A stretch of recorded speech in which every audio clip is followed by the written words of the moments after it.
पाकिस्तान तहरीक इंसाफ के जो कारकुन गिरफ्तार हुए उनको जेल में पहुंचा दिया गया है और जो रहनुमा गिरफ्तार हुए उनका मेडिकल करने के बाद उनको बैरकों में मुंतकिल कर दिया गया है। यानी पाकिस्तान तहरीक इंसाफ के अब सैकड़ों लोग इस वक्त लाहौर में कोट लखपत जेल में मुबैना तौर पर मौजूद है। फवाद चौधरी का क्लेम है कि बहुत बड़ी तादाद में हुकूमत जो है तादाद कम करके बताना चाहती है।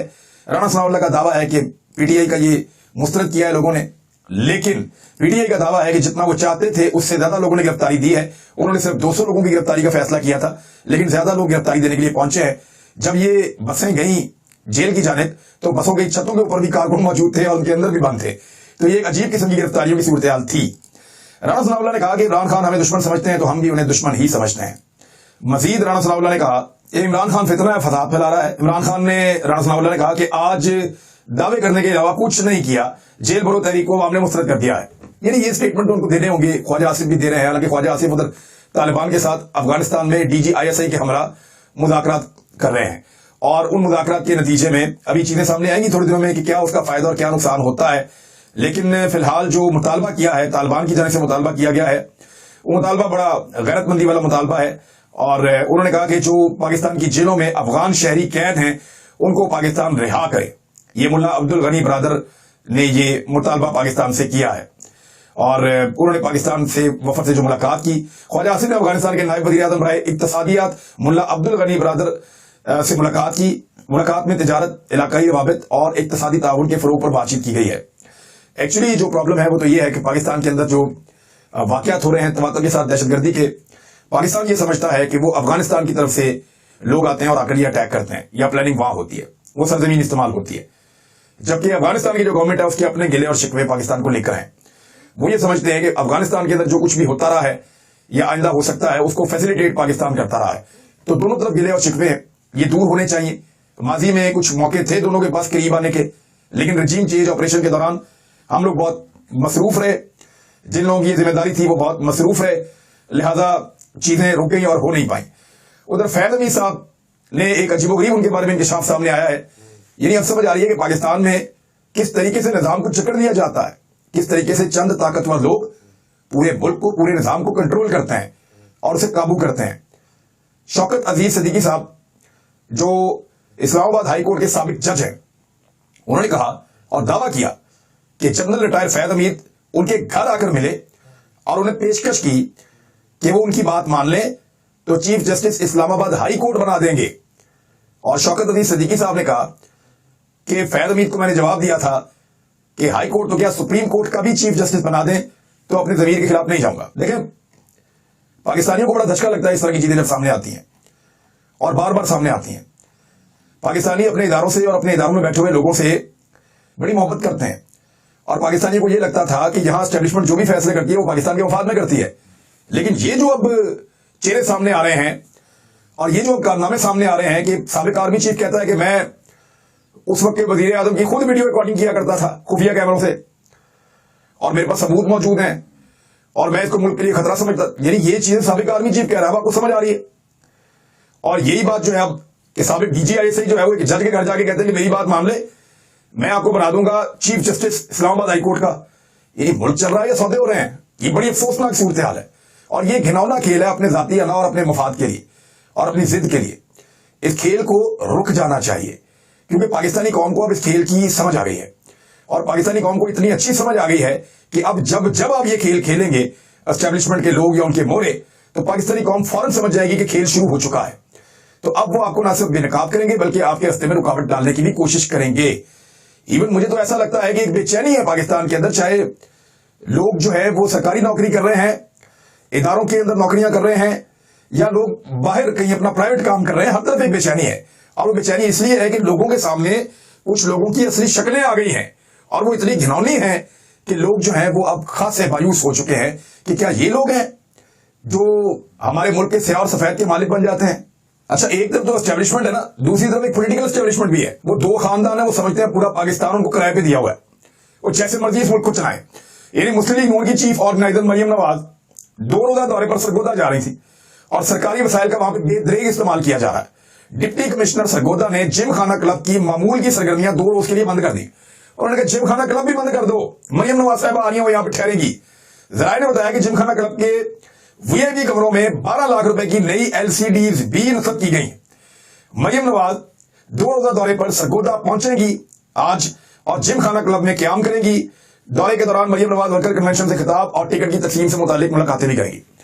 अब ये एक अदालत के जरिए से ये जिम खाना क्लब खुलवाया गया है जो शहजादी साहिबा के लिए बंद कर दिया गया था। एक तरफ उनके दावे हैं कि वो काल कोठरियों के अंदर जो है वो फ्राई पैन के साथ कपड़े इस्त्री करते रही हैं और एक तरफ 12 लाख रुपए की एलसीडी उनके लिए लगा दी गई है। और ये वो मुल्क है जहां पे मरियम नवाज के चचा ने आज ही कहा है कि मैं पैसे बचाना चाहता हूं और उनकी भतीजी के मुबैना तौर पर वहां पे जो है वो काम ही खत्म नहीं हो रहे। यानी पूरा का पूरा जिम खाना क्लब भी कंट्रोल कर लिया जाके वहां पे सरगोदा का, और उसके लिए प्रोटोकॉल ऐसे कि जैसे वजीर आजम का होता है। तो शहबाज शरीफ साहब जितनी मर्जी आप चलाएंगे माने, जितनी मर्जी आप बातें करें, जो बचत करने के असल उसूल है ना वो आपके घर से शुरू होने चाहिए, जिसके लिए आप लोग ज़हनी तौर पर तैयार नहीं है क्योंकि आप स्टेटस को का हिस्सा है। क्लियर है? अगर तो असम्बलियां अपनी मुद्दत पूरी करती हैं तो 2 महीने के अंदर आम इंतखाबात हो जाएंगे। अगर असम्बलियां अपनी मुद्दत पूरी नहीं करती तो 90 दिन के अंदर आम इंतखाबात हो जाएंगे। बस यही है, सादा सादा। अब अगर खुदा ना खास्ता किसी मुल्क में कोई बहुत बड़ा हंगामा हो गया या कोई बहुत बड़ी सिचुएशन क्रिएट हो गई है तो उसमें कंसेंसस के साथ इलेक्शन कुछ आगे जा सकता है, जैसा कि मोहतरमा बेनजीर भुट्टो साहिबा की शहादत के बाद इलेक्शन जो है वो 1 माह या चंद दिन आगे चला गया था। तो इस तरह ये हो जाता है, इलेक्शन आगे जा सकता है इस सूरत में कि मुल्क में कोई बहुत बड़ा खुदा ना खास्ता सानहा हो जाए या कोई बहुत बड़ा खुदा ना खास्ता वाकया हो जाए। अदरवाइज दोनों मैंने आपको बता दिया है कि जिम्मेदारी कब और कैसे अदा की जाएगी, इसका तायुन करेंगे। दूसरा सवाल, यानी ये वो मामलात हैं जो फंस गए आगे, सारे अपनी अपनी राय दे रहे हैं। तो सुप्रीम कोर्ट के 9 मुआजिर जज साहिबान अब पाकिस्तान को इस आईनी बहरान से निकाल सकते हैं। हालांकि ये बहुत पहले हो जाना चाहिए था, लेकिन 1 महीने से ज्यादा, लगभग 1.25 महीना गुजर गया है, 40 दिन के करीब हो गए हैं और अब जाके अदालत में नोटिस हुआ है, तो बड़ी अच्छी बात है, होना चाहिए था। तीसरा सवाल, आम इंतखाबात के हवाले से वफाक और सूबे की जिम्मेदारी क्या है। देखिए, अब नॉर्मली पाकिस्तान में इंतखाबात एक ही वक्त में होते हैं, तो जब एक ही वक्त में पाकिस्तान में इंतखाबात होने हैं तो वफाक और सूबे सारे निगरान हुकूमतें होती हैं और वो वहां पे वो इंतखाबात करवा देते हैं। अब ये इसके अंदर छोटी छोटी चीजें आएंगी, लेकिन ये उतनी इंपॉर्टेंट चीज नहीं है जितना चौथा सवाल सबसे अहम है। वो ये है कि असेंबली खत्म होने के बाद इंतखाबात की तारीख देना किसकी आईनी जिम्मेदारी है। ये है जी चौथा सवाल। यानी सदर पाकिस्तान को लगा कि ये जिम्मेदारी तो गवर्नर की और इलेक्शन कमीशन की है। लाहौर हाई कोर्ट ने उसके लिए हुक्म भी जारी किया, वो वहां पे अपील में भी चले गए। लेकिन जब सदर पाकिस्तान ने ये देखा कि अपनी आईनी जिम्मेदारी वो अदा नहीं कर रहे, तो उन्होंने देखा कि आईन में उनके पास भी एक रोल मौजूद है, जो एक्ट है इलेक्शन एक्ट, यानी उसका 57(1), उसके तहत सदर पाकिस्तान इंतखाबात की तारीख दे सकते हैं कमीशन से मुशावरत के बाद।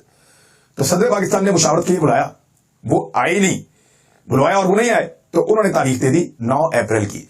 ज्यादा इम्कान यही है कि 9 अप्रैल को इंतखाबात हो जाएंगे, लेकिन अगर एक कंसेंसस पैदा करने की कोशिश की गई या स्टेक होल्डर्स के अंदर बैठे तो मुमकिन है कि ये इलेक्शन जो है वो रमजान मुबारक के बाद हो जाए, छोटी ईद के बाद हो जाए, इससे ज्यादा आगे जा नहीं पाएगा। यही वो सबसे बड़ा सवाल है कि असेंबली खत्म होने के बाद इंतखाबात की तारीख देना किसकी आईनी जिम्मेदारी है। अब जिसकी आईनी जिम्मेदारी है और उसने तारीख नहीं दी, जैसा कि 2 गवर्नर्स हैं, इलेक्शन कमीशन खुद कहता है कि गवर्नर्स को देना था।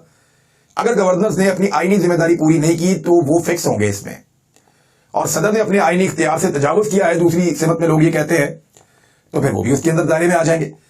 लेकिन अब ये मामला सुप्रीम कोर्ट ऑफ पाकिस्तान में जा चुका है। आज दोपहर 2 बजे के बाद आपको पाकिस्तान के टीवी चैनल्स पे, पाकिस्तान के सोशल मीडिया पे, ट्विटर पे, फेसबुक पे, यूट्यूब पे, हर तरफ सिर्फ यही खबर सुनाई देगी। और ये सब कुछ उस वक्त हो रहा होगा जब एक और शहर में पाकिस्तान तहरीक इंसाफ के कारकुन धड़ाधड़ गिरफ्तारियां दे रहे होंगे। वो खबर वहां चल रही होगी और ये खबर यहां चल रही होगी। उधर अटॉर्नी जनरल पाकिस्तान ने कहा कि सूबों में इलेक्शन की तारीख देना सदर पाकिस्तान का काम नहीं है। अटॉर्नी जनरल शहजाद अता इलाही ने कहा कि सदर मुमलिकत की जानिब से सूबों में इलेक्शन की तारीख देने पर एतराज है।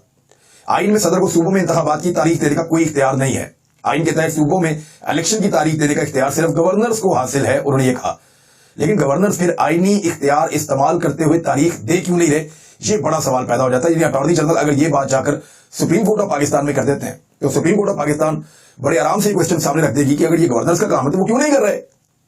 उनकी आईनी जिम्मेदारी है जिसके लिए वो गवर्नर है, वो उसको पूरा क्यों नहीं कर रहे, तो उसमें फिर गवर्नर्स को जवाब देना पड़ेगा।